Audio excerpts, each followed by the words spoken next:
புதுச்சேரியில் நாராயணசாமி தலைமையிலான புதிய அரசு நாளை பதவியேற்கிறது. இதுகுறித்த கூடுதல் தகவல்களை நமது செய்தியாளர் ராஜீவிடம் கேட்கலாம். ராஜீவ், வணக்கம். பதவியேற்பு விழாவிற்கு செய்யப்பட்டுள்ள ஏற்பாடுகள் என்னென்ன? இந்த விழாவில் யாரெல்லாம் பங்கேற்க உள்ளனர்?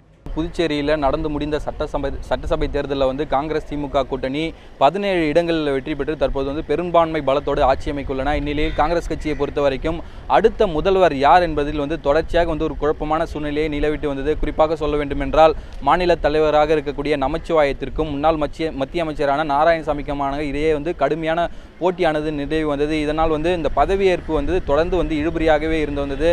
இந்நிலையில் காங்கிரஸ் மேலிட பார்வையாளர்களான முகுல் வாஸ்னிக் மற்றும் ஜீலா ஆகியவர் வந்து கடந்த மாதம் 28ஆம் தேதி சட்டமன்ற உறுப்பினர்களிடம் வந்து ஆலோசனை கூட்டத்தில் நடத்தினர்.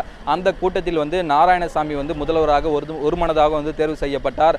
அதனை அடுத்து அமைச்சர்கள் தேர்வு செய்வதிலும் வந்து தொடர்ச்சியான வந்து ஒரு இழுபறியான சூழ்நிலை ஏற்பட்டது. குறிப்பாக சொல்ல வேண்டுமென்றால் முன்னாள் முதல்வர் வைத்திலிங்கம் உள்ளிட்டவர்கள் வந்து அமைச்சர் பதவி கேட்டு வந்து கடுமையான நெருக்கடியை வந்து தலைமைக்கு கொடுத்தனர். இதனால் வந்து அமைச்சர்கள் தேர்வு செய்வதும் வந்து தொடர்ந்து வந்து இழுபறியான ஒரு சூழ்நிலை நிலவி வந்தது. இதற்கெல்லாம் முற்றுப்புள்ளி வைக்கும் வகையில் வந்து கடந்த புதன்கிழமை வந்து அமைச்சரவை பட்டியல் வந்து அன்னை சோனியா காந்தியிடம் வந்து அளிக்கப்பட்டது. அதனை அடுத்து தற்பொழுது வந்து அமைச்சரவை பட்டியலும் வந்து இறுதி செய்யப்பட்டு நாளை வந்து பதவியேற்பு விழா வந்து நடைபெற உள்ளது. குறிப்பாக சொல்ல வேண்டும் என்றால் நாராயணசாமி தலைமையிலான அமைச்சரவையில் வந்து கந்தசாமி, ஷாஜகான், மல்லாடி கிருஷ்ணராவ், நமச்சிவாயம் மற்றும் கமலக்கண்ணன் ஆகிய 5 பேர் வந்து அமைச்சராக வந்து நாளை வந்து பதவியேற்க உள்ளனர். குறிப்பாக சொல்ல வேண்டும் என்றால் நாளை மதியம் சரியாக 12:10 மணிக்கு வந்து இந்த பதவியேற்பு விழாவானது காந்தி சிலை அருகே வந்து அமைக்கப்பட்டுள்ள மேடையில் வந்து நடைபெற உள்ளது. இதில் வந்து புதுச்சேரி துணைநிலை ஆளுநர் கிரண்பேடி கலந்து கொண்டு முதல்வருக்கும் மற்றும் இதர அமைச்சர்களுக்கும் வந்து பதவி பிரமாணம் மற்றும் ரகசிய காப்பு பிரமாணம் செய்து வைக்கிறார். குறிப்பாக இந்த காந்தி சிலைக்கு எதிரே அமைக்கப்பட்டுள்ள மேடையானது தற்போது வந்து முழுவீச்சில் பணிகள் நடைபெற்று வருகிறது.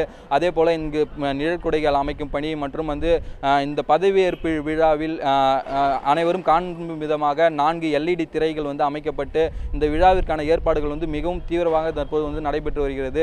குறிப்பாக சொல்ல வேண்டும் என்றால் இந்த பதவியேற்பு விழாவில் வந்து மேலிட பார்வையாளர்களான குலாம் நபி ஆசாத், முகுல் வாஸ்னிக் மற்றும் திமுக பொருளாளர் மு.க. ஸ்டாலின் மற்றும் திமுக மகளிர் அணி தலைவர் கனிமொழி ஆகியோர் வந்து கலந்து கொள்ள உள்ளனர். போலீசார் வந்து தொடர்ந்து இந்த பகுதியில் வந்து சோதனையில் ஈடுபட்டுள்ளனர். அதே போல மோப்பநாய் உதவியுடன் இந்த பகுதியில் வந்து தொடர்ந்து வந்து சோதனையில் ஈடுபட்டு வருகிறார்கள். லலிதா, ராஜீவ், உங்களுடைய தகவல்களுக்கு நன்றி.